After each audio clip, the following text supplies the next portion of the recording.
Advocate Abu রাজ্জাকী। আমাদের আজকের বিষয়, বিরোধী দল কি আওয়ামী লীগের মতো কথা বলছে? এ বিষয়ে আলোচনার জন্য স্টুডিওতে আছেন প্রধানমন্ত্রীর রাজনৈতিক সহকারী রাশেদ খান এবং এনসিপির যুগ্ম সদস্য সচিব এস.এম. সাইফ মুস্তাফিজ। স্বাগত আপনাদের। আজকে আমরা মূলত যে বিষয়টা আলোচনা করব সেটা হলো যে ফখরুল ইসলাম আলমগীর সাহেব সম্প্রতি কিছু কথা বলেছেন, মানে গতকালকে আজকেই প্রেস ক্লাবে কিছু কথা বলেছেন এবং সেখানে অনেকগুলো কথা হয়েছে যে 91-96 সালে আওয়ামী লীগ যে ধরনের করতো, শান্তি থাকতে দিবে না সরকারকে, 5 বছর পর্যন্ত যেতে দিবে না, ঠিক এই ধরনের কথাবার্তাগুলো বলে। জনাব রাশেদ, আপনার কাছে আমি প্রথম আসতে চাই। সেই বিষয়টা হচ্ছে যে কথাটা বললেন আমাদের সম্মানিত মানে বিএনপির মহাসচিব এবং স্থানীয় সরকার মন্ত্রী, উনি বললেন যে 1991-96 সালে শেখ হাসিনা যেভাবে কথা বলতো যে একদিনের জন্য সরকারকে শান্তিতে থাকতে দেব না, 5 বছর সরকার চালাতে দেব না, এই কথাগুলো উনি বলছেন। মানে আমার বক্তব্য হলো যে সরকারের মাত্র 5 মাস বোধহয় এখন চলছে, শেষও হয়নি। মানে ঠিক এই সময়ের মধ্যে এই ধরনের বক্তব্য দেওয়ার মতো পরিস্থিতি হলো কি না, হলে কিভাবে হলো, মানে এমন কি রোল এই বিরোধী দল বলতে আমাদের এখানে আলোচক হিসাবে বিরোধী দলের বলতে মুস্তাফিজ আছে এবং জামাতও বিরোধী দল, মানে এমন কি ঘটলো বা এমন কি বক্তব্য রাখলো যেটার থেকে ফখরুল ইসলাম সাহেব এই অভিযোগটা উত্থাপন করলেন? আপনাকে অসংখ্য ধন্যবাদ এবং আপনাকেও শুভেচ্ছা জানাই যে আপনি নিজেও একজন আলোচক ছিলেন এবং এখন আপনি হোস্ট হয়েছেন। আপনার এই ক্যারিয়ারের প্রতি আমার শুভেচ্ছা থাকলো। আশা করি এই যাত্রায়ও আপনি সফল হবেন, যেমনিভাবে আপনি একজন সফল আলোচক, একই সাথে একজন আইনজীবী। আমার যে বক্তব্য শোনেন, এই মুহূর্তে যারা আসলে অপোজিশনে রয়েছে তাদেরকে মানুষ অপোজিশন হিসেবে ওই অর্থে মানতে পারতেছে না। তাদের কাছ থেকে দেশের জনগণ অনেক কিছু প্রত্যাশা করেছিল। যদিও অনেকে এনসিপির যে 6 জন সংসদে আছে তাদের নিয়ে প্রশংসা করে, তবে এই প্রশংসা আবার জামাতের অন্তর্জালার কারণ। জামাতের এমপিদের সংসদে যে ভূমিকা, সেটি অত্যন্ত দুর্বল ভূমিকা।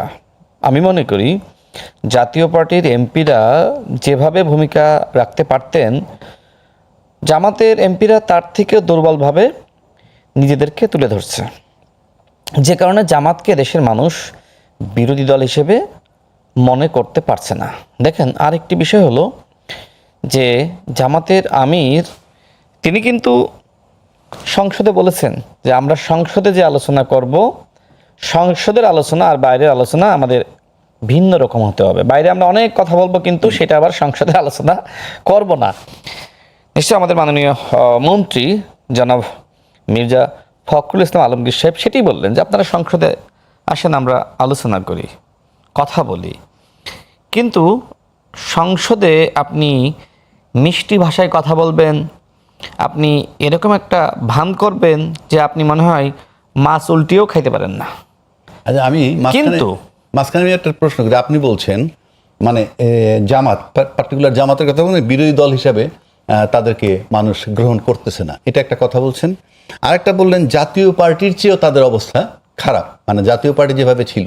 কিন্তু আপনি আমরা বোধহয় সবাই মানে বিরোধী দল হিসেবে জাতীয় পার্টি কিন্তু গৃহপালিত জাতীয় বিরোধী দল বলতাম, বা আপনারাও বলতেন বিরোধী দল, মানে গৃহপালিত বিরোধী দল। পাশাপাশি জামাতের বিরোধী দল হিসেবে মানতে চাচ্ছে না মানুষ। এই মানুষগুলো কারা?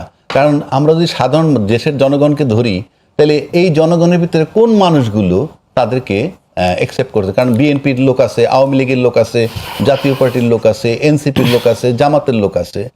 জামাতের লোক জামাতের সমর্থন করবে, তাহলে কোন মানুষগুলো তাদেরকে? আচ্ছা শোনেন, জামাতের লোক বলতে যারা জামাতের কর্মী তারা না, দলের বাইরেও একটা অংশ থাকে যারা প্রকৃতপক্ষে সম্ভাবনা দেখে একটা দলকে ভোট দেয়। নির্বাচনের আগে মানুষ মনে করেছিল যে দেশের শিক্ষিত মানুষ জামাত এবং শিবির করে এবং তারা ভালো ডিবেট করতে পারে, তারা এদেশের সংবিধান আইন সম্পর্কে ভালো জানে। সেই বিশ্বাস আমার কাছে মনে হয় আপনারও ছিল। কিন্তু জাতীয় সংসদে তাদের যে দুর্বল ভূমিকা, আমি সেটাই বলেছি যে আইন, সংবিধান এটি নিয়ে জাতীয় পার্টির এমপিদের যে ধরনের জ্ঞান ছিল জামাতের এমপিদের তার ধারে কাছেও নাই, আমি সেটাই বলেছি। এই জন্য জামাতের কাছ থেকে মানুষের যে প্রত্যাশা পূরণ হচ্ছে না। তো যে সময় আসলে একটি শক্তিশালী বিরোধী দল বাংলাদেশে থাকবে না, সে সময় কিন্তু গণতন্ত্রের জন্য হুমকি হবে, ক্ষতি হবে। যে কারণে যে দল প্রকৃতপক্ষে রাষ্ট্র পুনর্গঠন, রাষ্ট্রের পরিবর্তন এবং একই সাথে গণ অভ্যুত্থানের যে শক্তি, সেই শক্তিকে এগিয়ে নিয়ে যাওয়ার জন্য কাজ করবে। আমার কাছে মনে হয় এক্ষেত্রে এখনো পর্যন্ত আজ অবধি জামাত ইসলামের যে পারফরমেন্স, এটাকে আমি 10-এর মধ্যে আমি মানে 3-এর বেশি দিতে পারছি না। হ্যাঁ, এনসিপি ভালো করছে, আমি আগেই বলেছি যে এনসিপির এমপি তারা সংখ্যায় খুব কম, কিন্তু সংসদে তারা ভালো গুরুত্বপূর্ণ ভূমিকা রাখছে। ঠিক একইভাবে যদি জামাত ইসলাম রাখতে পারত, তাহলে এই বিরোধী দলকে মানুষ আওয়ামী লীগের বলা যায় যে ওই রকম একটি বিরোধী দল হিসেবে মনে করত। এখন আমাদের বিএনপি সংগ্রামী মহাসচিব যে কথা তিনি শুরুতে বলেছেন, আজকের এই আলোচনার বিষয়বস্তু যদি আরেকবার আমাকে স্মরণ করিয়ে দেন, আমি ভুল যদি না করি। হ্যাঁ, মানে বিরোধী নেতারা হাসিনার ভাষায় Exactly. কথা বলছেন। তো আমি এটাই মনে ছিল, তারপরে আমি শিওর হলাম। দেখেন, শেখ হাসিনা যে ভাষায় মানে কথা বলতো, তাই না, এদেশের যারা অপোজিশনে ছিল বা যারা মজলুম ছিল তাদেরকে তিনি একদমই গুরুত্ব দিতেন না। ঠিক এই মুহূর্তে জামাত ইসলাম তারা ইতিহাসের সবথেকে বেশি তারা আসন পেয়েছে। এই বিরোধী দল হওয়ার পরেই তারা সরকারি দলের সাথে জুলুম শুরু করেছে এবং রাষ্ট্র পুনর্গঠনের পথে অন্যতম বাধা হয়ে দাঁড়িয়েছে। তারা তুচ্ছ তাচ্ছিল্য করা, নানানভাবে হুমকি দেওয়া, এমনকি সর্বশেষ তারা নিজেদেরকে জুলাই গণঅভ্যুত্থানের মাস্টার মাইন্ড হিসেবে দাবি করছে। নিশ্চয়ই আপনি শুনেছেন যে সর্বশেষ তারা যে প্রোগ্রাম করলো, সেখানে জামাতের একজন এমপি শফিকুল ইসলাম মাসুদ সাহেব তিনি বলেছেন যে জামাত এবং শিবির জুলাই গণঅভ্যুত্থানের মাস্টার মাইন্ড। আমি জানি না আমাদের এনসিপির যারা নেতৃবৃন্দ আছে তারা এই বক্তব্য শুনেছি কিনা, অবশ্যই শোনার কথা, কিন্তু তাদের মুখ থেকে কোনো প্রতিবাদ আমরা শুনি নাই। দেখেন, ডক্টর মোহাম্মদ ইউনূস নিজে যে সময় মাহফুজ আলমকে দেশের বাইরে নিয়ে গিয়ে মাস্টার মাইন্ড হিসেবে তার পরিচয় করিয়ে দিয়েছিলেন, সেই সময় সর্বপ্রথম সবার আগে প্রতিবাদ জানিয়েছিল জামাতের আমির। তিনি বলেছিলেন যে কোনো ব্যক্তিকে মাস্টার মাইন্ড হিসেবে পরিচয় করিয়ে দেওয়া মানে অন্যদের অবদানকে খাটো করা। সেই জামাত আজকে ডক্টর মোহাম্মদ ইউনূসের পথেই তো হাঁটছে। তারা প্রতিবাদ জানাইলো, আবার তারা এখন নিজেদেরকে মাস্টার মাইন্ড হিসেবে দাবি করছে। তাদের যে ছাত্র নেতৃবৃন্দ সাদিক কেমরা, তারা বলছে যে আমরা পলিসি মেকিং করেছিলাম। মানে এমন একটা অবস্থা সৃষ্টি করেছে যে নাহিদ ইসলামরা মনে হয় রাশেদ একটু থামেন, জামাত শিবিরের দ্বারা ওই সময় পরিচালিত এই হয়েছে। কথাটা থেকে আমি আপনার কাছে আবার ফিরবো, তার আগে আমি এই বিষয়টা ধরে আমি একটু মোস্তাফিজ এর কাছে যেতে চাই। আমার বক্তব্য শেষ হয়নি, আমি 1 মিনিটে শেষ করি। আচ্ছা, ঠিক আছে, করে। তো যেহেতু জামাতের যে আচরণ, হুমকি, গালিগালাজ এবং গালিগালাজকে এক ধরনের প্যাট্রোনাইজ করা, যেমন এর আগে জামাতের আমির নিজেই কিন্তু মাননীয় প্রধানমন্ত্রীকে নিয়ে নাসিরউদ্দিন পাটোয়ারি যে ভাষায় কথা বলেছিল তার সহধর্মিণী এবং কন্যাকে নিয়ে, এরপরে তিনি নাসিরউদ্দিন পাটোয়ারিকে ইঙ্গিত করে জাতীয় সংসদে দাঁড়িয়ে তিনি প্রতিবাদ জানিয়েছিলেন এবং তিনি বলেছিলেন যে এই ধরনের ঘৃণ্য বক্তব্য যারা মাননীয় প্রধানমন্ত্রী এবং তার পরিবারকে নিয়ে দিবে, তাদের বিরুদ্ধে আইনানুগ ব্যবস্থা নেওয়ার দাবি তিনি জানিয়েছিলেন। সেই জামাতের আমির এখন নাসিরউদ্দিন পাটোয়ারিকে পাশে বসিয়ে তিনি তার প্রশংসা করছেন। মানে কি, নাসিরউদ্দিন পাটোয়ারি তুমি যা বলতেছো করতেছো বলো। নাসিরউদ্দিন পাটোয়ারির বক্তব্যগুলো যদি আপনি দেখেন, সে মন্ত্রীদেরকে তুই তুকারি করে মানে এমন ভাষায় কথা বলেছে যেগুলো আসলে এখানে রিপিট করার যোগ্য না। এবং সর্বশেষ বিএনপি সংগ্রামী মহাসচিবকে নিয়ে যে মন্তব্য করেছে, আপনিও জানেন আমিও জানি, নতুন করে আর না বলি। তো এরপরে বলেন যে রাজনৈতিক যে সংস্কৃতি, আপনি নিশ্চয়ই আমাদের বয়সে ছিলেন, দেখেছেন, তাই না? শেষ করি, লাইনটা শেষ করি। আর এখনকার যে সংস্কৃতি, আমার কাছে মনে হয় যে গণঅভ্যুত্থানের পরে আমাদের রাজনৈতিক সংস্কৃতি যেভাবে উন্নত হওয়া দরকার ছিল, বরং আমরা লক্ষ্য করছি বিপরীত অ্যাঙ্গেলে বরং আরও খারাপ হয়েছে। আমাদের ভাষা, আমাদের আচরণ, আমাদের হুমকি, আমাদের অসহযোগিতা, আমাদের নগ্নতা, সেটা আওয়ামী লীগকেও অনেক সময় হার মানাচ্ছে কারো কারো ভাষা, কারো কারো বাক্য, কারো কারো হুমকি। এই জন্য আজকে বিএনপির মহাসচিব এই কথা বলেছেন যে আপনাদের কারো কারো ভাষা ঠিক শেখ হাসিনার মতন। শেখ হাসিনা যেভাবে জুলাই গণঅভ্যুত্থানের সময় আন্দোলনকারীদেরকে রাজাকারের বাচ্চা বলল, আর এখন আপনারা যে ধরনের কথা বলছেন, আপনারা একটু চিন্তা করেন তো। আপনারা বলছেন শব্দের বিপরীতে শব্দ। এনসিপির অনেকে দেখলাম ফেসবুকে লিখেছে যে ঠিক আছে, নাসিরউদ্দিন পাটোয়ারি সে শব্দ বোমা ছাড়তেছে, আপনারাও এইভাবে আপনারা শব্দ বোমা ছাড়েন। আমি দেখেছি তারা লিখতেছে। আমার প্রশ্ন হলো, শেখ হাসিনার এই গালির কারণে যদি বাংলাদেশে একটি গণঅভ্যুত্থান হয়ে যায়, তাহলে আপনি বলেন যে আপনি প্রত্যেকটা জেলায় যাচ্ছেন, আপনি ওই এলাকার মন্ত্রীদেরকে, এমপিদেরকে গালিগালাজ করতেছেন, তাহলে এই যে ওই এলাকার যারা ভোটার বা সমর্থক তারা সংক্ষুব্ধ হওয়া কি স্বাভাবিক নয়? রাইট, আমি আপনার কাছে আবার আসবো। আমি ঠিক এই জায়গাটা থেকে শুরু করতে চাই। আচ্ছা মোস্তাফিজ, আপনি দেখেন কতগুলা অভিযোগ উনি করেছেন। 1 নম্বর, আপনারা আওয়ামী লীগের মতো আচরণ করছেন এবং কোন কোন জায়গায় আওয়ামী লীগকে ছাড়িয়ে যাচ্ছে। আমার সব অভিযোগ কিন্তু তাদেরকে নিয়ে না, আমি কিন্তু আগেই তাদেরকে বলেছি যে তাদের ভূমিকাও গুরুত্বপূর্ণ আছে। আমি জামাতকে নিয়ে বলেছি। তারপরে ধরেন বাক স্বাধীনতা থাকুক বা রাজনৈতিক বক্তব্য দেন, সেখানে তো একটা সীমাবদ্ধতা থাকবে শব্দ প্রয়োগের, ভাষা প্রয়োগের। যেমন নাসিরউদ্দিন নিয়ে কিছু অভিযোগ উনি উত্থাপন করলেন, খুব খারাপ ভাষায় কথা বলে, তুই তুকারি করে কথা বলে। এই সব কিছু মিলে আপনি এর পরিপ্রেক্ষিতে কি বলবেন? জি, ধন্যবাদ আপনাকে। আমার সমালোচক যিনি আছেন এবং যারা টিভি পর্দায় দেখছেন তাদেরকে শুভেচ্ছা জানাচ্ছি। এখানে দেখেন, কথাটা খুবই সিম্পল। যেটা উনি বলছেন, আমার কথাটাও সেটাই, যে ভাষাগত জায়গায় আমার সমালোচক রাশেদ নতুন একটা দায়িত্বশীল পদে দায়িত্ব পেয়েছেন, সেজন্য তাকে আমি শুভেচ্ছা জানাচ্ছি। কিন্তু জুলাইয়ের সময় বা তার আগে তিনি একটা রাজনৈতিক দলের গুরুত্বপূর্ণ পদে ছিলেন। তো সেই জায়গা থেকে বিএনপিকে তিনি এখন যতটা ধারণ করেন, তখন আসলে ততটা ধারণ করতেন কিনা সেটাও একটা ব্যাপার। এবং এখন ধারণ করার পরে তার যে বক্তব্যগুলো আসছে, সেটাও তো আসলে রাজনৈতিকভাবে অনেকেই বলছে যে এটা আসলে ওই নাসিরউদ্দিন পাটোয়ারি টাইপের বক্তব্য হচ্ছে। তো প্রধানমন্ত্রীর রাজনৈতিক উপদেষ্টা হিসেবে, মানে প্রধানমন্ত্রীর ভাষা কি তাহলে এরকম? মানে তাহলে কি আমরা জাতীয়ভাবে এটা মনে করে নিব না কি যে এই রাশেদের বক্তব্যগুলোই প্রধানমন্ত্রীর বক্তব্য, উনি না বলে হয়তো বা রাশেদকে দিয়ে বলাচ্ছেন? প্রত্যেকের রাজনৈতিক জায়গা থেকে কিছু কিছু আইডিওলজি থাকে, বক্তব্যের প্যাটার্ন থাকে। এবং উনি যে, আমি যেটা বললাম, মানে কেন বললাম যে উনি এখন অনেক বিএনপি হয়ে গেছেন, তো উনি যখন বিএনপিতে ছিলেন না, যে 17 বছরের কথা আমি বলছি, সেই 17 বছরে বিএনপিকে এমন কোনো আজে বাজে কথা নাই বলা হইতো না। অসাব্র ভাষায় গালি দেওয়া হতো, সংসদে আজে বাজে কথা বলা হতো। তারেক রহমানকেই যে চুপ্পুকে তারা বসিয়ে রেখেছেন, এখনো সযত্নে লালন পালন করছেন, সেই চুপ্পু নিজে হচ্ছে যে প্রধানমন্ত্রী জনাব তারেক রহমানকে খাম্বা তারেক বলতেন। তারপরে প্রেসিডেন্ট জিয়াউর রহমান সাহেবকে বলতেন যে পাকিস্তানের চর। বেগম খালেদা জিয়াকে নিয়ে যেসব কথা বলতেন, সেগুলো আমি অন লাইভ বলতেও পারছি না।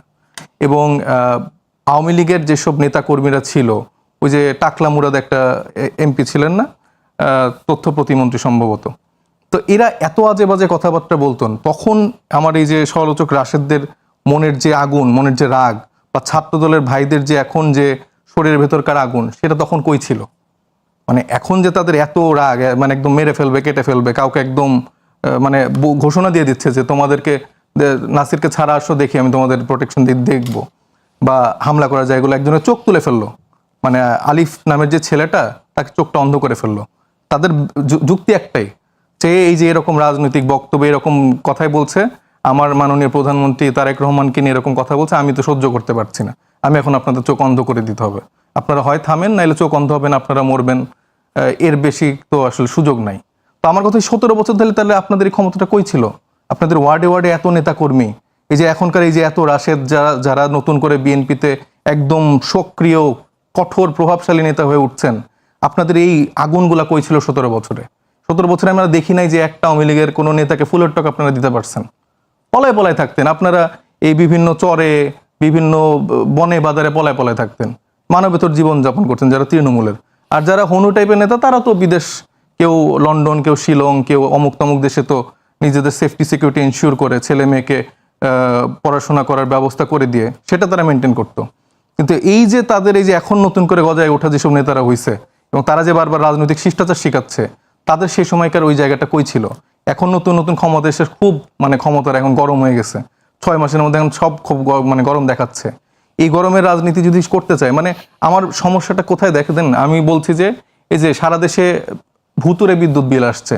আজকে একটু আগে আমি দেখলাম যে সেই মন্ত্রণালয় থেকে, সেই দপ্তর থেকে একটা বিজ্ঞপ্তিও দিছে যে রাজনৈতিক নেতারা এইসব ভুল মিথ্যা দিচ্ছে।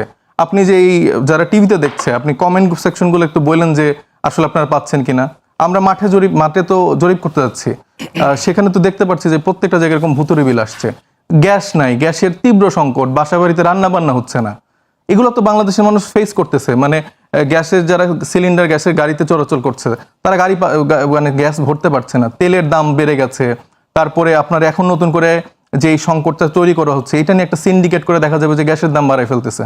তো এই সমস্যাগুলো যখন আমরা সম্মুখীন হই, এটা যখন আমার যে কোনো ধরেন যশোরে গেলাম বা আমি সিরাজগঞ্জে গেলাম, সেখানকার এলাকার স্থানীয় নেতারা এই জাতীয় সমস্যাগুলোর সাথে যখন তাদের সমস্যাগুলো আমাদেরকে বলছে, তো সেটাকে আমরা অ্যাড্রেস করব না।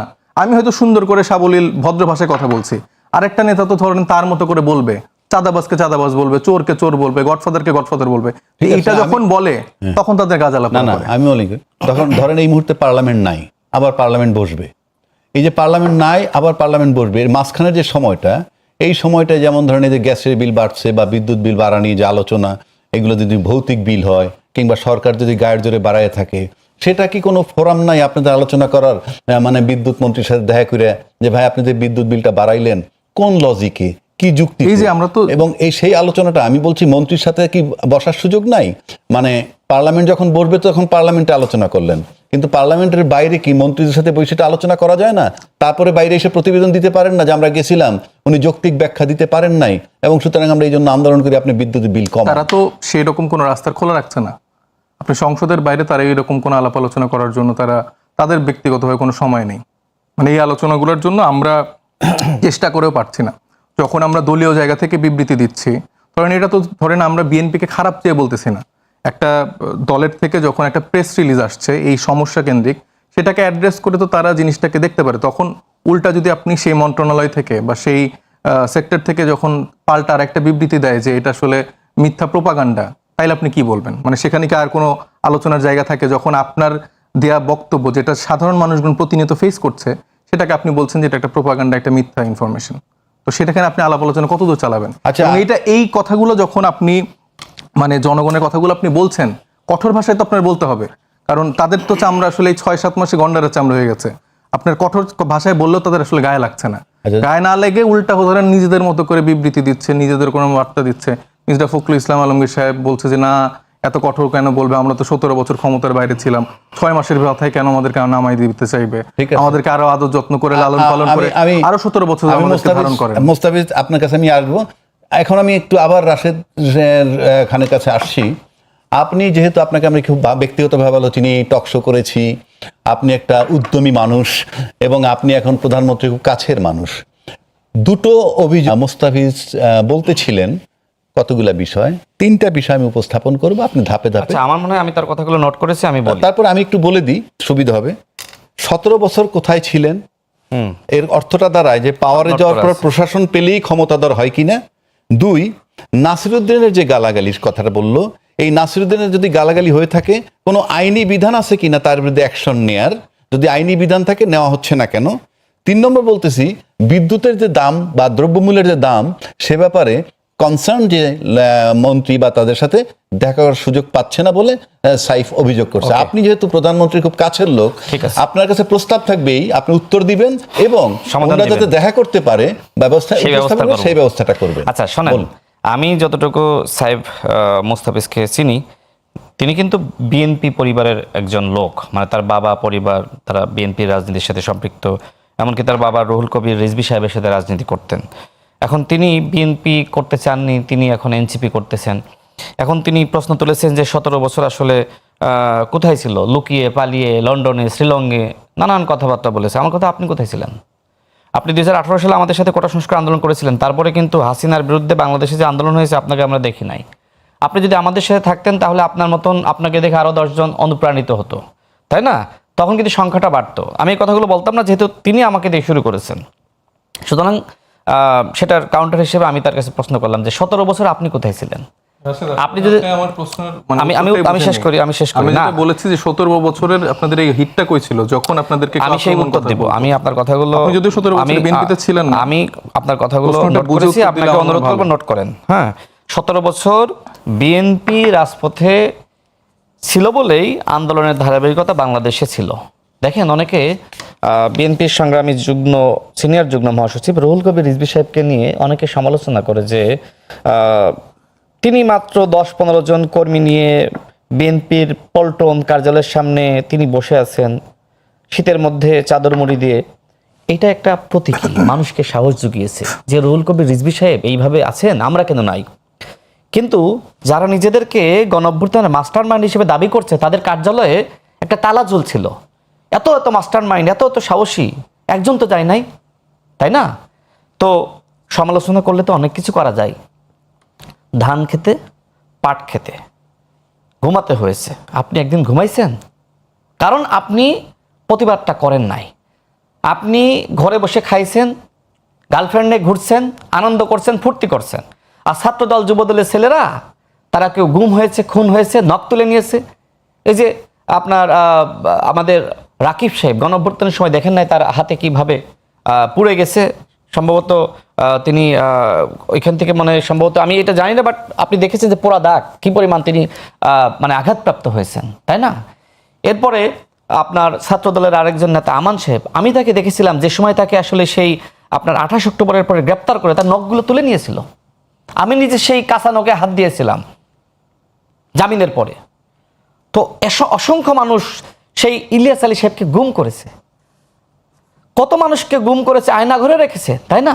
জুলাই গণঅভ্যুত্থানের সময় আপনাকে খেয়াল রাখতে হবে, আবু সাইদ রংপুরে যেমনি শহীদ হয়েছে, চট্টগ্রামের ছাত্রদলের নেতা শহীদ হয়েছে ওয়াসিম। আপনার কতজন শহীদ হয়েছে এই সংখ্যাটা আমি বলতাম না, কতজন শহীদ হয়েছে। আপনি যেভাবে আজকে হুমকি দিতেছেন, ধামকি দিতেছেন, আজকে জুলাই গণঅভ্যুত্থানের ইতিহাসগুলো বিশ্লেষণ করেন, প্রত্যেকটা ইতিহাসে আপনি ছাত্রদল, যুবদল, বিএনপির নাম খুঁজে পাবেন। গণ অধিকার পরিষদ, ছাত্র অধিকার পরিষদ, যারা বিএনপির সাথে যুগপৎ আন্দোলনে, তারাই তো সংস্কারের দফাগুলো আগে দিয়েছে।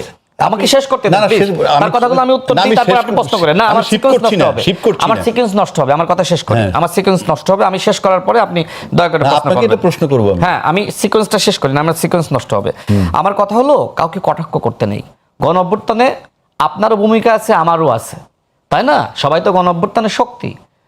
আপনি যে সময় শুরুটা করলেন যে এক ফেসিবাদকে হটিয়ে আর এক ফেসিবাদকে ক্ষমতায় আনবো না, বিএনপির সাথে আপনি 1 থেকে 6 সরকারে ছিলেন না, তখন বিএনপি চাঁদাবাদ ছিল না, বিএনপি ফেসিবাদ ছিল না, ভাগ পাইছিলেন, এই জন্য চুপ ছিলেন, তাই তো? এরপরে আপনি একদম গণঅভ্যুত্থানের সময় পর্যন্ত বিএনপির সাথে আপনি আন্দোলনটা করেন নাই, করছেন তো নাকি? এমনকি আপনি নিজে 12 দলীয় জোটের ইফতার প্রোগ্রামে জামাতের আমির বলেছিল যে সুদূর লন্ডনে বসে জনাব তারেক রহমান আমাদের এই যুগপৎ আন্দোলনের নেতৃত্ব দিচ্ছেন। বলছিলেন না? বলছিলেন তো যে আমাদের নেতা, বলছিলেন না? শুনছেন তো ভিডিও আপনি? তো আপনি হঠাৎ করে কি হলো, গণঅভ্যুত্থানের পরে বিএনপি আপনার চোখে খারাপ হয়ে গেল। আর আওয়ামী লীগ কি এমন ভালো আপনার সাথে করলো, আপনি আওয়ামী লীগকে সাধারণ ক্ষমা ঘোষণা করলেন? তো এগুলো তো নির্মম সত্য, তাই না?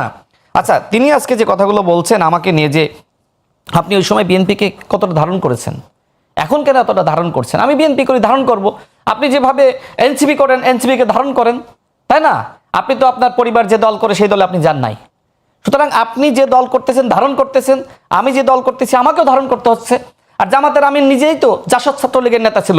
জাসদ ছাত্রলীগের নেতা যদি জামাতের আমির হইতে পারে, যেখানে গণ অধিকার পরিষদ বিএনপির সাথে যুগপৎ আন্দোলন ছিল, সেখানে রাশেদ খান কেন বিএনপি করতে পারবে না?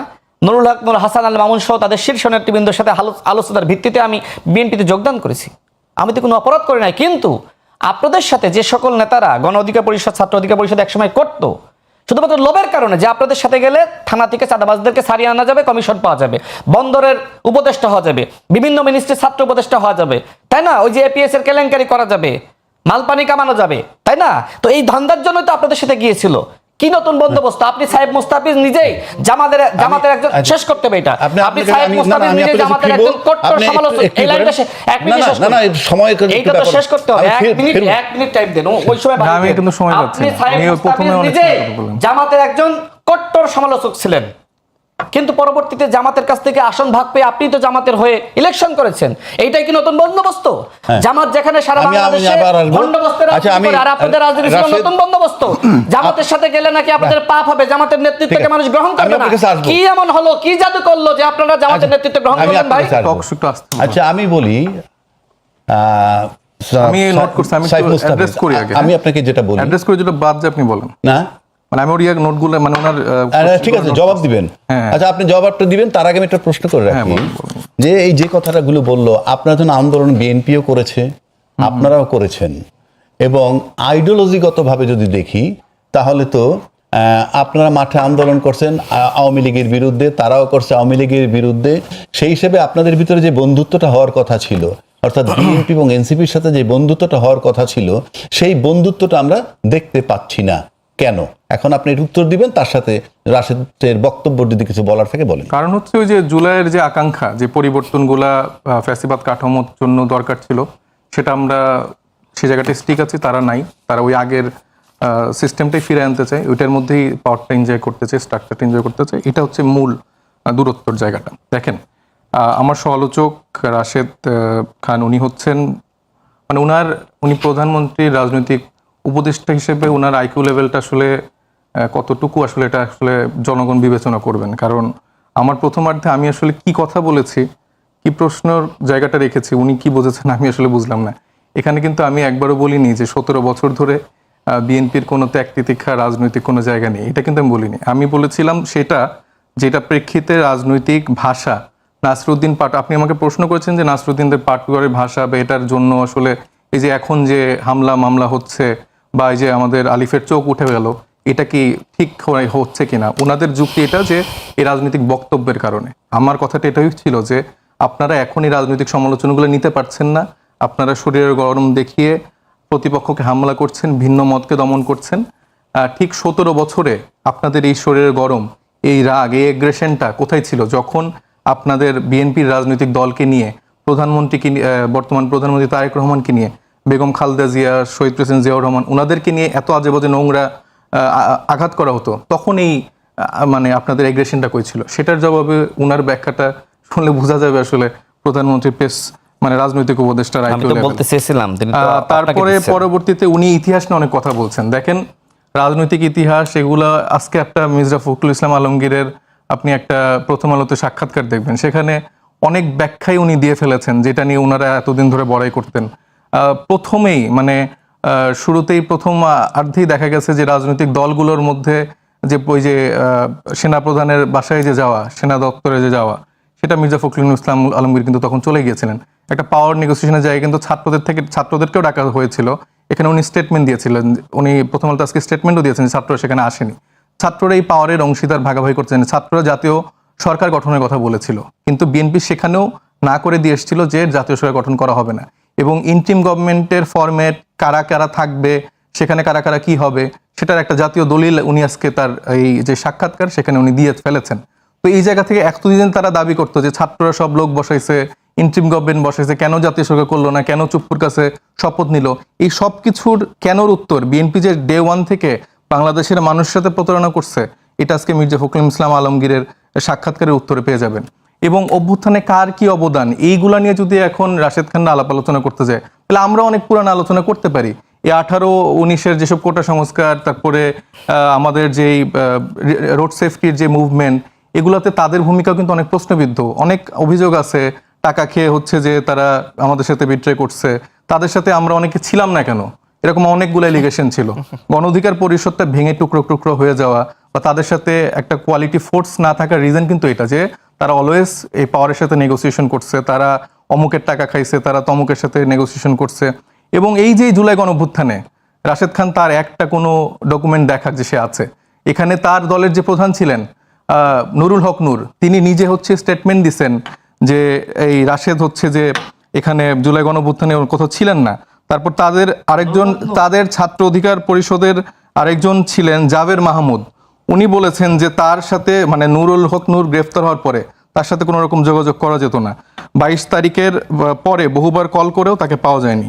তো এই অভিযোগগুলো তাদের আপনাদের ছাত্র অধিকার পরিষদের নেতা। আমি তো বিএনপির সাথে আছি। তো সেটা তো আপনি কি না, আপনি তাইলে আপনি হয়তো বা অভ্যুত্থানের সময় বিএনপির গুপ্ত হিসেবে মানে আমি গণ অধিকারে ছিলেন, বিএনপির গুপ্ত হিসেবে ছিলাম। তো আপনি বলেন জাবের মাহমুদকে, আপনার যেই দলে গুপ্ত হিসেবে ছিলেন সেই দলের ছাত্র সংগঠনের ছাত্র। তো এই যে রাশেদদের কথা বলতে গেলে শেষ করা যাবে না, বুঝছেন? তো এইগুলা তার ইতিহাস সে ভুলে যায়। সে এখন নিজেকে আপাতমস্তক ডে-ওয়ানের বিএনপি মনে করছে, ডে-ওয়ানের বিএনপি মনে করছে।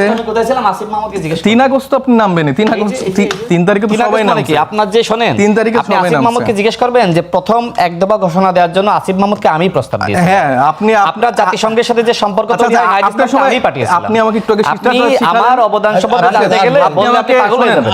আপনি আমাকে শিষ্টাচার জিজ্ঞেস করবেন, আপনি আমাকে শিষ্টাচার শিখালেন যে আপনার সময় কথা না বলতে। আপনি কেন কথা বলছেন তাহলে? না ঠিক আছে, আমি আপনার মতো তো ন্যূনতম শিষ্টাচার নেই। আপনি বলেন, আপনি আমার সময় কেন কথা বলেন তাহলে বলেন? আপনিও তো বলেছিলেন। না না না, আপনি তো থামাই বলছিলেন, কথা বলিনি। আপনি থামাই দিয়েছেন, আমি আপনি এই যে এটা কিন্তু ভাই, এটা আপনি খুবই থামাই দিয়েছেন, আমি উনি কিন্তু বারবার বলে যে আমার কথার ফ্লো নষ্ট হয়ে যায়। উনি প্র্যাকটিক্যালি সে আপনি বলেছিলেন, আমিও থেমে গেছি না। এবার বলেন, যেটা বলছি যে উনি যেগুলো দাবি করছে আসিফকে, হ্যাঁ আসলেই এক দফার ঘোষকই রাশেদ খান, বুঝছেন? রাশেদ খানই নাহিদ ইসলামকে বলছে, বিভিন্ন সময় উনি বলে না এই যে এরকম একটা বডি ল্যাঙ্গুয়েজ করতো কে, ওই যে গোলাম রব্বানী নুরুল হক নূরকে বলতো এই তুমি তো আমার ছোট ভাই, এটা উনি এই রাশেদ খানও বারবার বলে এই আসিফ আমার কর্মী ছিল, অমুক আমার কর্মী ছিল। এইভাবে সে বুঝায় যে আমার অভ্যুত্থানে সব এরা আমার বাচ্চা কাচ্চা। এবং আমাকে হচ্ছে সালাউদ্দিন আহমেদ ওহি দিতেন শ্রীলং থেকে, আমি সেগুলা এখানে নাজিল করে আমি আমার অভ্যুত্থানটা চালাইছি। এই ক্রেডিটবাজি করে করে করে আজকে তিনি একটা পদ পাইছেন, এবং এই পদ দিয়ে এখন যা না তা মিথ্যা প্রোপাগান্ডা সে কন্টিনিউয়াসলি চালায় যাচ্ছে। একটা প্রধানমন্ত্রীর রাজনৈতিক উপদেষ্টার কথাবার্তা যদি এরকম হয়, প্রধানমন্ত্রীর লেভেল বাংলাদেশের মানুষ এখন চায়ের স্টলে আলোচনা করে যে আমাদের এই প্রধানমন্ত্রীর লেভেলটা কোন দিকে। আরেকটা বিষয় আমি উল্লেখ করি, দেখেন আরেকটা আলোচনা এখন আসছে যে এক দফার ঘোষণা নিয়ে। এক দফার ঘোষক অনেকে হয়ে গেছে এখন। আমি দেখলাম যে সালাউদ্দিন আহমেদ একদিন বলতেছেন যে মানে তারেক রহমান সাহেব অনেক আগে এটা দিচ্ছেন 17 বা 18 তারিখে, তারপরে উনিও কোনোভাবে হয়তো শিলং থেকে রাশেদের মাধ্যমে পাঠাইছেন, এটা আমাদের মাধ্যমে হয়তো বা 3 তারিখে আমরা দিছি। তারপরে আনু মোহাম্মদ 2 তারিখে এরকম দ্রোহযাত্রার মধ্য দিয়ে দিছে। তারপরে সলিমুল্লাহ খানও এরকম বলছে। তারপরে বদরুদ্দিন উমর উনি তো আরো আগে থেকে বলতেছে। তো এই যে স্টেটমেন্টগুলো কালেকটিভলি আমিও দিছি, বুঝছেন? ঘটনা হচ্ছে বাংলাদেশের মানুষ 17 বছর ধরে, আপনার আমার মতো অনেক মানুষই এই এক দফার ঘোষণা দিয়ে আসছে যে শেখ হাসিনার পতন হইতে হবে। তারপরে সালাউদ্দিন আহমেদ থেকে শুরু করে বিএনপির জায়গা থেকে আমি একটু শেষ করি, রাজনৈতিক দলগুলো রাজনৈতিক দলগুলো কিন্তু বারবার বলছে যে এক দফার ঘোষণা, বিএনপির পতন হইতে হবে, আওয়ামী লীগের পতন হইতে হবে, শেখ হাসিনার পতন হইতে হবে। কিন্তু আলটিমেটলি যে ছেলেটা নাহিদ ইসলাম ঘোষণা দিছে তার উপরই কিন্তু সবকিছু বর্তাইছে। তার ঘোষণা শুনেই সারা বাংলাদেশের মানুষ রাজপথে নামছে। তার ঘোষণা শুনেই এই শেখ হাসিনা এখন দিল্লিতে পলায়ন করে আছে। এবং আপনার সাথে আমার একটা টকশোতে মনে কথা হয়েছিল, সেখানে আপনিও বলছিলেন যে শেখ হাসিনা ফিরলে কাকে হত্যা করতে চাইবে, কাকে মারতে চাইবে, সেটা হচ্ছে নাহিদ ইসলাম। তো যে এখন যে আন্দোলন নিয়ে এত কারাকারি, এটা বাদ দিয়ে আসলে এই ইতিহাসগুলোকে বিকৃত করার সুযোগ নাই। আপনারা বর্তমানে, আমি যেটা বলতে যাচ্ছি, ওনাকে যেটা বলতে যাচ্ছি, বিএনপির ভাইতে বলছি, বর্তমানে যে সমস্যাগুলা, এই আন্দোলন নিয়ে মারামারি না করে এই যে বিদ্যুৎ নাই, তেল নাই, এর দাম বেশি, ওটার দাম বেশি, এটা নিয়ে আলোচনা। যে বিষয়টা আমি মূলত বলতে চাচ্ছি, দেখেন এক দফার দাবি আপনি দাবি করেন, রাশেদ দাবি করুক, আমি দাবি করি, XY যেই দাবি করুক না কেন, সেটা আমার কাছে মেইন ফোকাস পয়েন্ট না। ফোকাল পয়েন্টটা হলো এই যে আপনাদের সাথে এখন বিরোধটা কোথায় হলো? কারণ দুইজনই তো ঐক্যমত্যে ছিলেন শেখ হাসিনার রিমুভালের জন্যে। সেখানে আপনাদের এই বিরোধটা কেন হলো? এবং এই যারা এখন আজকে যেমন আপনি বললেন যে বিএনপি এইটার কৃতিত্ব নিতে চায়, যে জুলাইয়ের ঘোষক তারা বা এক দফার দাবি তারা আসছে, তার মানে এইটা কি এখন কোনো এই চেতনাটা কি খুব মূল্যবান? এইটা কেউ শোল্ডারে নিতে পারলে তারা লাভবান হবে, এই ধরনের কিছু? মানে কি এই জুলাই চেতনার, যে জুলাই আন্দোলনের কৃতিত্ব নিতে পারলে? আমি ইতিহাসের জায়গা থেকে বললাম, আবার আজকের 3 তারিখ এই জন্য এটার স্মরণ করলাম। আজকে নাহিদ ইসলাম এটা বলেছেন যে জুলাইয়ের প্রকৃত ঘোষক হচ্ছে যে এই আহত নিহত পরিবারের সদস্যরা, সাধারণ জনগণরা। আমরা এইভাবেই আসলে দেখতে চাই, কিন্তু আমরা মানে এগুলো বলতে আসলে আমাদের মনে হয় যে এগুলো বারবার ঘাটাঘাটি করা, নোংরামি করা, বা ইতিহাসকে নিয়ে যত আমি এখন চর্চা করব তত কিন্তু আমরা এখন পিছিয়ে যাব। কারণ আমাদের মেইন জায়গাটা ছিল যে জুলাইয়ের স্পিরিটটাকে ধারণ করে বর্তমানে আমরা যতগুলো রাজনৈতিক দল আছি, সরকারে যারা আছে, বিরোধী দলে যারা আছে, সবাই মিলে বাংলাদেশের জন্য কি কি করা যায়, কি কি সমস্যা হচ্ছে সেটার আলোকে কি কি সমাধান করা যেতে পারে, এটা সবাই মিলে সবার অংশীদারিত্ব নিয়ে।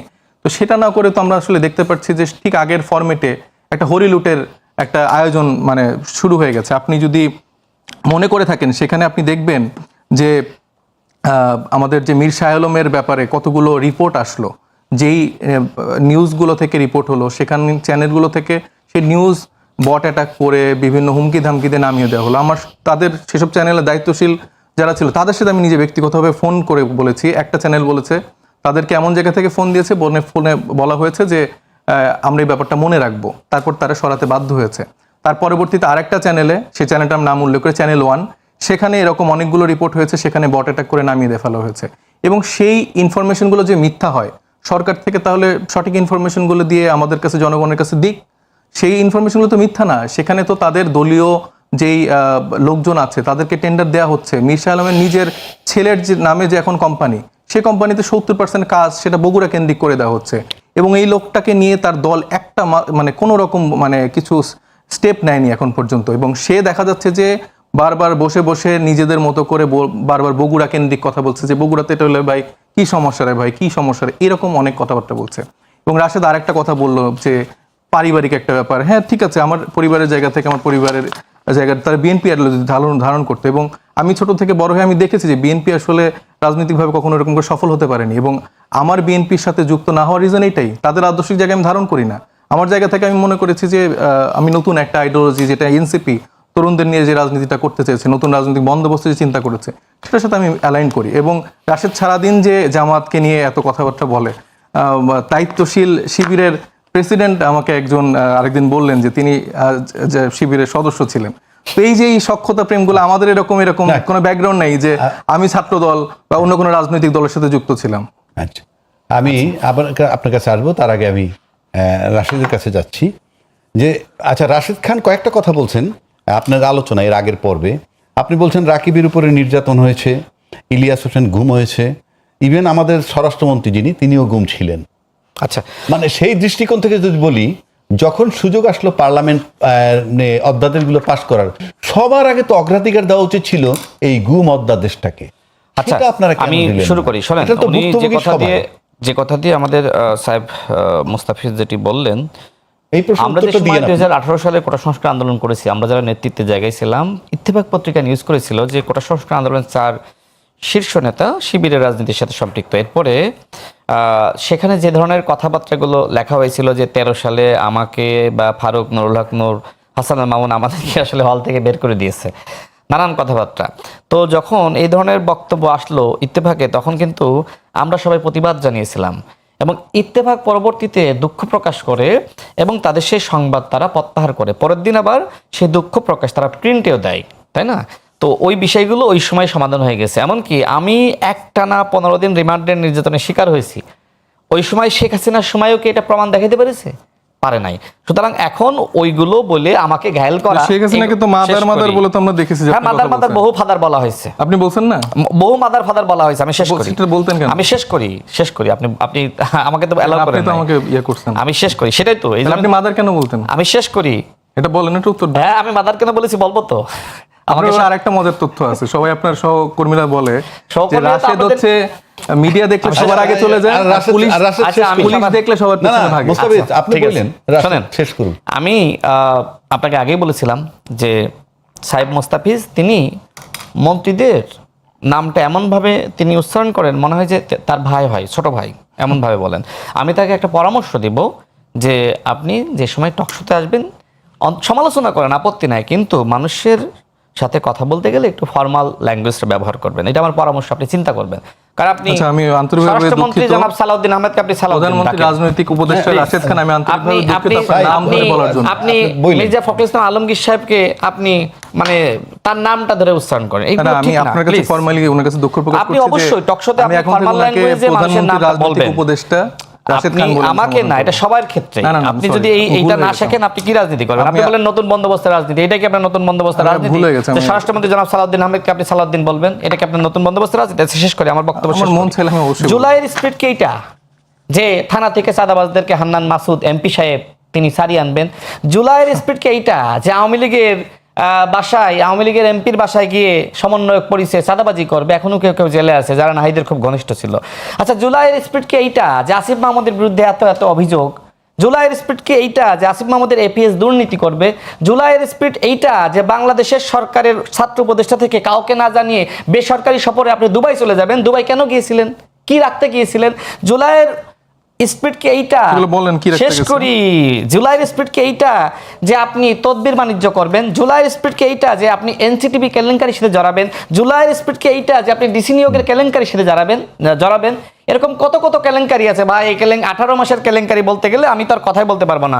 শোনেন, সবকিছু উন্নয়ন বগুড়া কেন্দ্রিক করা হয়নি, যেটি এর আগে জনাব মীর শাহ আলম তিনি টক শোতে বিরতিতে যাব। আমি আপনার কাছেই ফিরবো আবার। আমি 1 মিনিটে শেষ করব না, বিরতিতে যাব। আগে বিরতিতে যান, তারপরে একটু বিরতি ফিরবো আপনার কাছে আবার। দর্শক, সময় হলো আরেকটা ছোট্ট বিরতি নেবার, ততক্ষণ আমাদের সাথে থাকুন।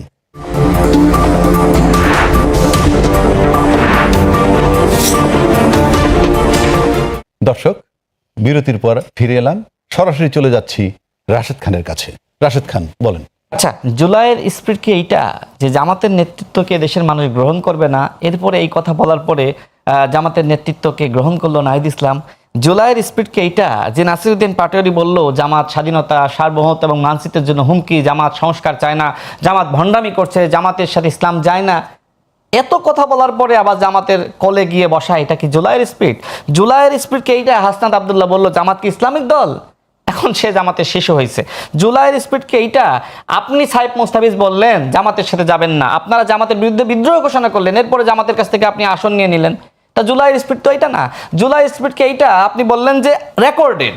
আমি আজকে বলছি, কখনো যদি আপনার এনসিপি জামাতের সাথে যায়, সংরক্ষিত নারী আসনের এমপি আমি হব না, মনির শামীম বলেছিল। তারপরে সে এমপি হওয়ার জন্য কি না করলো দেখেন।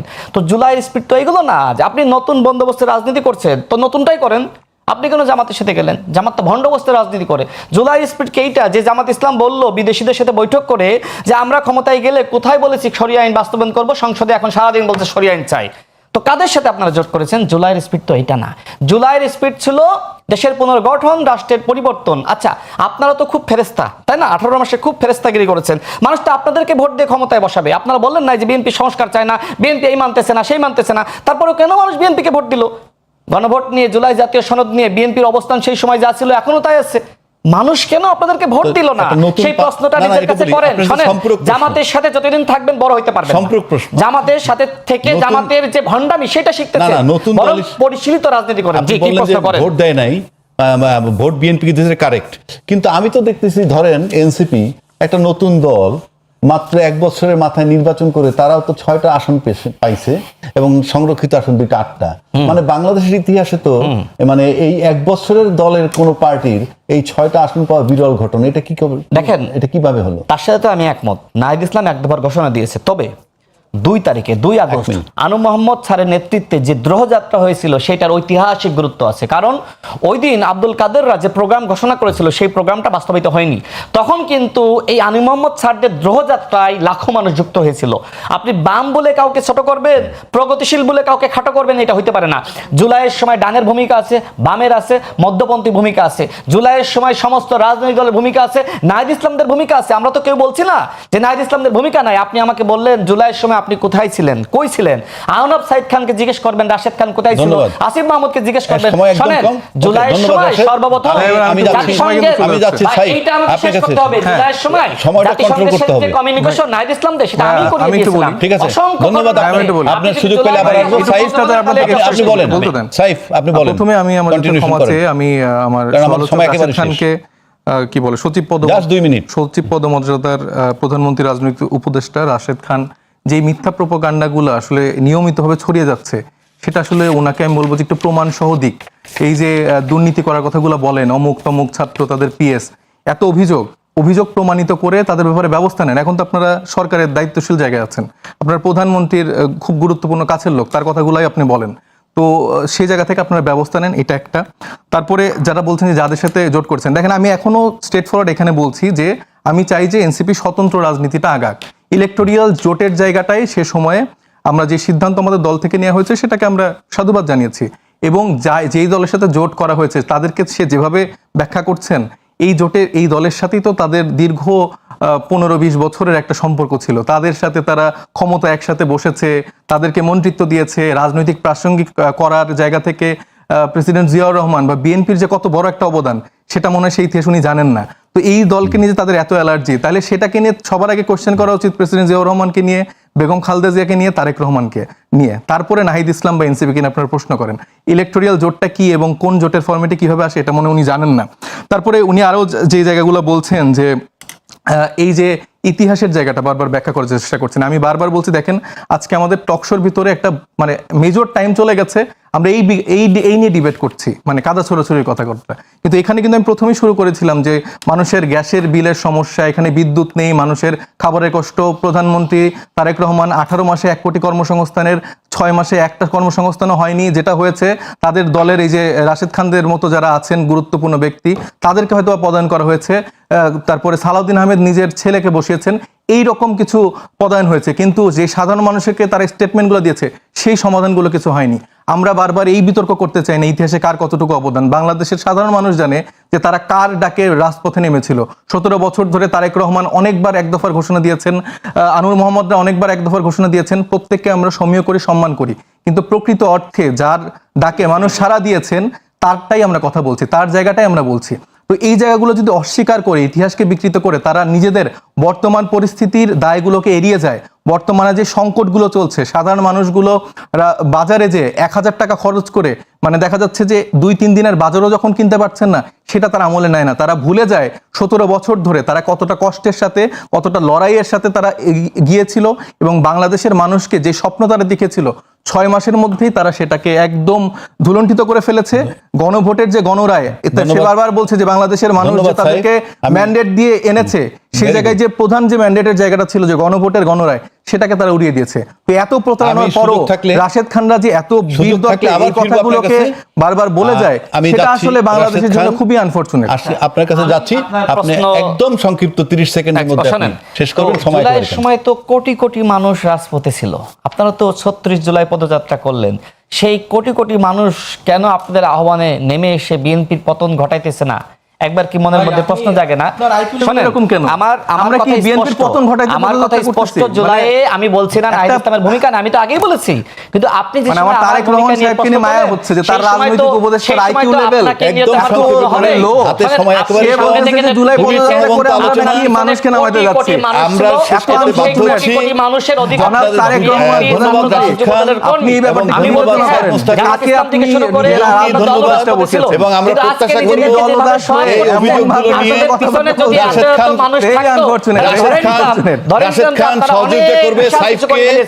সর্বশেষ কথা আমার প্রশ্ন হলো, নেপালে যদি ক্ষমতায় যেতে পারে, আপনারা কেন বাংলাদেশের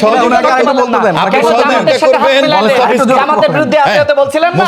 সেই জামাত কি দিয়েছে যে সেই মধুকে? দর্শক, আজকের মতো আমরা এখানেই শেষ করছি।